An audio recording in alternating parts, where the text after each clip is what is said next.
Hey y'all, and welcome to Monter's Market, and welcome to my Farmhouse Home Decor video. This is just a few little pieces that I threw together with some leftover stuff that I had left over, and I'll show you what I'm talking about. Let's just jump into DIY number one.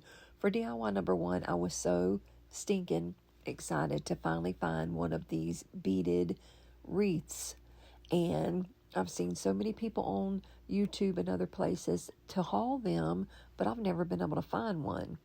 So when I went in the store the other day, they actually had two in there, and I grabbed them both because I've never seen them. So anyway, I took it apart because I knew I wanted to color all of my beads a different color. So I counted them and just separated them all as evenly as possible. And I wanted to paint them in like a dark brown, a medium brown, and a white. So what I did is, for one, I put way too many beads on my skewer. You got to have about half that on there if you want really good control. So I started with a lot and then ended up taking half of them off about halfway through because I just didn't have as much control as I needed because there was no room for them to move around on there. So while that's still my favorite way to paint them, you can't paint them with that many on one at a time. But these are the colors I'm using: the antique wax and the white Waverly chalk paint. And the first set I'm going to do just with the antique wax. I'm not going to wipe it back off because I did want a little bit of a darker brown color on them. And then the second skewer that I'm going to do is just going to be white, nothing else, fancy or anything, just white. Antique wax for the first one, white for the second one. Then for the third one, what I'm going to do is take a little bit of the white paint and a little bit of the antique wax and mix it together to get sort of this creamy tan color maybe, or beigey color. I'm getting ahead of myself here. I'm still painting my white ones here. But anyway, I'm going to take, here it is, a little bit of the white, a little bit of the antique wax, and mix it together, which I really like the color, but I did want it a little bit darker. So what you'll see me do is paint the paint on these, and then I'm going to dip my brush down in the antique wax to darken it up a little bit because it was just, like I said, it's a lot lighter than I wanted it to be. I wanted a little bit darker brown color. So I kept playing with it until I got it the color that I was really looking for. And at that point, I had way too much paint on my beads, so I put them back on my skewer just long enough to take my brush and sort of wipe it down and clean it back up. Anyway, put them aside, let them dry, and then I started beading them back on my hanger, which happened to be really, really good quality. The wire that was on there was super thick, super sturdy, and the beads were very good quality. And they're pretty decent sized beads. I think probably about 20 millimeter. But anyway, I got them painted, put them back on there, and then I wanted to build me a bow with some random ribbons that I had around the house. And when you get pieces of ribbon where you don't have enough to really make a bow or do anything with it, but you don't want to throw it away, well, that's kind of where I was at with all of these ribbons.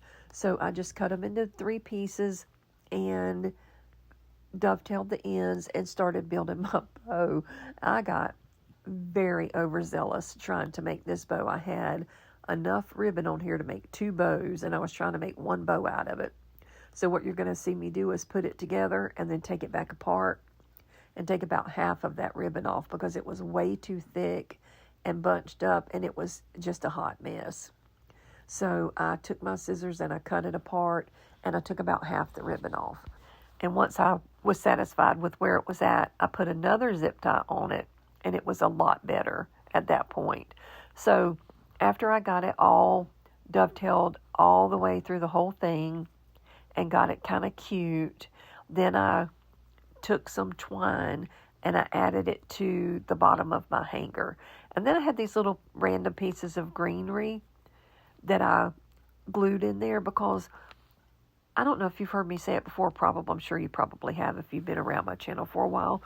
But a little touch of greenery, to me, makes everything prettier. Like if you're doing, especially when you're doing a vignette, if you don't have any greenery in your vignette, you're missing your shot because there's just something about that little touch of greenery that adds warmth and character and style, and I love it. So anyway, I just started adding a little bit of this greenery kind of here, there, and everywhere. And then I decided to cover up that zip tie with some twine by wrapping it around a few times. And then I also made me a little finger bow with some twine to go right on the top of my bow. Once I got everything made, that's me making my little finger bow. Finger bow is just where you wrap it around your finger 10 or 15 times and then tie a piece of twine around the middle, and it gives you this cute little bow that you can use anywhere, really. So I just put it on the middle of my bow. This was after I tied my bow onto my hanger. Now, I did tie it on there with some twine, but I also put a little bit of hot glue on there to help hold it on too. Anyway, once I got that done, I added my little finger bow to the middle of it that I made, and that was all there was to making this. Super simple, super easy, and it cost me $1.25 for the hanger itself because, like I said, this was all pieces of ribbon that I had left over that I had just enough not to throw away, but not really enough to make a whole bow out of it. That was me just trying to add another piece of greenery in there, but that was too much. That was way overkill. So I ended up snipping that back off and taking it off, and then that was it. I was happy with the way it turned out, and I hung it up to take a picture for you. But look at how pretty those beads turned out. I just love those colors together, and they match all of those ribbons so well. Let me know down in the comments what you think about my DIY number 1. I guess a little beaded hanger is all it's called. But isn't it cute? That's just the hanger. I mean the nail in the middle right there. Now this right here, this little riser is something that I made. All this is like leftover stuff, right? Well, now this is something that I've had in my stash forever and ever. I have tons of these things. It's a little plaque from the Dollar Tree and a little glass candlestick from the Dollar Tree. And the reason I'm using that is because I had some leftover tissue paper from last week that I wanted to use. I'm going to take my antique wax and I'm going to paint this real cute little plaque. You can do so many things with these plaques. They come in different shapes: oval, square, oblong. Like they come in, I don't know, maybe 4 to 6 different little shapes, and they come in so handy for different things. Now I'm going to take my Mod Podge and I'm going to cover the top with Mod Podge, and this is just me taking that extra tissue paper that I had left over, trying to figure out what part of this tissue paper did I want to use for my little riser. And I'm going to show you in just a minute what that riser matches. It matches my big tray from last week, and you'll see them together, and they're so cute together. Anyway, I'm taking my Mod Podge, I'm putting it all over the top of my little plaque, and then I'm going to place my tissue paper down on top of it. Once I do that and get it where I want it, then I'm going to cover the whole top of my tissue paper in that Mod Podge. Again, as always, when you're dealing with any kind of decoupage or tissue paper, just to seal it in and make sure that it's adhered very well. And then once you get all of your Mod Podge on there, set it aside and let it dry really, really good. You can take a hand sander and sand down those edges, and it's going to make the cleanest, most beautiful edge to your little riser, and it just makes it look like that tissue paper was almost ironed on or built in to your little piece of plaque, and it just looks so good. And the only thing left to do now, once I got that all cleaned up, was I took some white Waverly chalk paint and I painted my candlestick. And as usual, I'm getting ahead of myself. I'm still sanding it down. Now I'm going to take my little candlestick and paint it. I took my white Waverly chalk paint, painted it. I gave it 2 coats let it dry in between both coats because you just get so, a better coverage like that. But once I got both of those coats of white Waverly chalk paint on there and let them dry, I took that same little sander, the little finger sander or hand sander, whatever you want to call it, and scuffed up around the edge of the detail on that little candlestick and just distressed it down. And I love the way it turned out. I think it is super cute. It's very farmhouse, very, very shabby chic. And it's another thing too you guys did last week. You gave me lots and lots of tips and tricks and told me what my different style was called. So thank you for that, because honestly I had no idea. Now I'm just going to put my little candlestick right smack in the middle and hot glue it down with my wood glue sticks, because that stuff sticks amazingly. If you haven't went out and bought any hot glue, wood glue, I don't know what you're waiting on, because I love that stuff. I'm obsessed with it. And anyway, with that, this is done. Now, this is the tray that I made last week, that I made the little riser to match with. And look at them together. They're so cute. I love them together. My feet on my bigger tray is made with the same white Waverly chalk paint that this little riser is made with. But look at how cute they look together. And I wasn't wasteful. I didn't throw all that tissue paper away and waste it. I actually still have some left over. So that was a really good deal. I got 2 pieces out of it so far and still have a ton left over. But anyway, let's get into DIY number 3. Where am I at? 1, 2, 3. DIY number 3. For DIY number 3, these little coasters are so stinking cute. It comes with 6 different coasters and the coaster holder, and they are just adorable. So what I'm going to do is I'm going to take the same antique wax that I've been using throughout the video, because I want all of my things to match, because I'm just matchy like that in my house. And I'm going to wipe everything down with the antique wax, and then I am going to wipe it all right back off. And I am going to take our country, I think it's French country minis is what it's called. And our minis are just little miniature chalk transfers that have different little designs. And this one is the French country. So you'll see it. It's going to have a bunch of little French country pieces on there that we can choose different ones to go on top of these. And it's going to be so cute. So let me show you. Oh, that's what I did. I forgot about this part. I took the ivory chalk paste, and just on the top of everything, or, like with the box on the outside, I'm just going to give a really distressed coat to brighten it up and make it match everything else. But I also put it on top of these coasters because I'm going to use a black chalk paste to put my design on. And I want you to look at how beautiful these turn out. Now, if you notice, I am not putting the ivory on the back in case you wanted to just flip it upside down and use just that really pretty wood coaster without having a design on there. So once I got all of that done, look at this.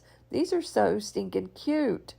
And if you are into rustic farmhouse like me, then you will love these. So I'm just going to grab a different design for each one of my 6 little round coasters, put it on the top, and these are super simple to make. You paint them, you put your little minis on there, you chalk paste it on, and they are literally done once they're dry. So that's what I'm going to do here. I'm just going to throw my chalk paste on. Look at how easy this is, y'all. This does not get any easier.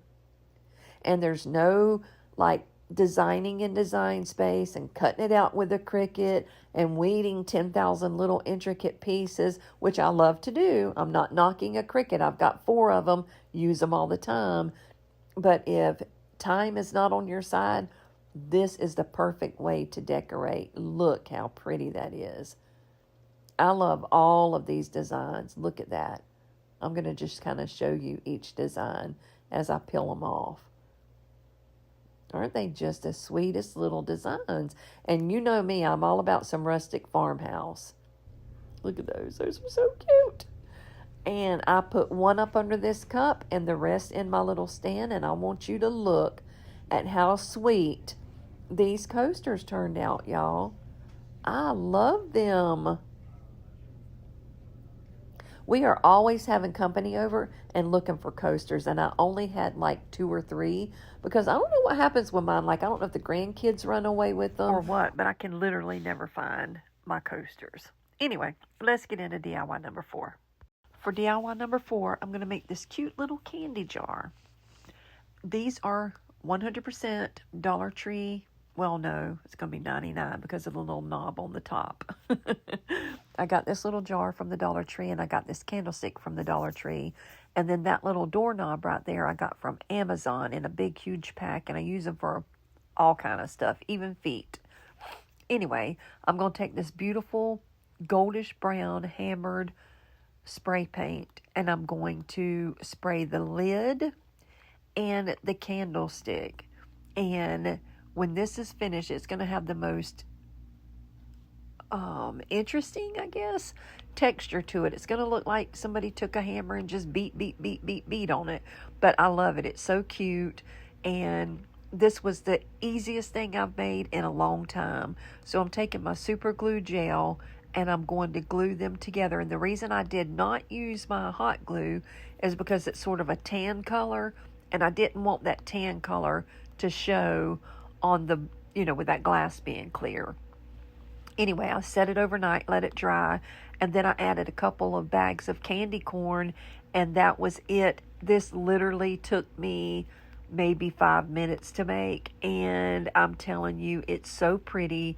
To me, it looks like super high end, and it's just gorgeous in my opinion. And you just saw it doesn't get any quicker and easier than making something like this. You know what would be cute in there? Different little buttons. I bet you that would be so stinking adorable in a sewing room or a craft room with a bunch of different random buttons in there. Wouldn't that be cute?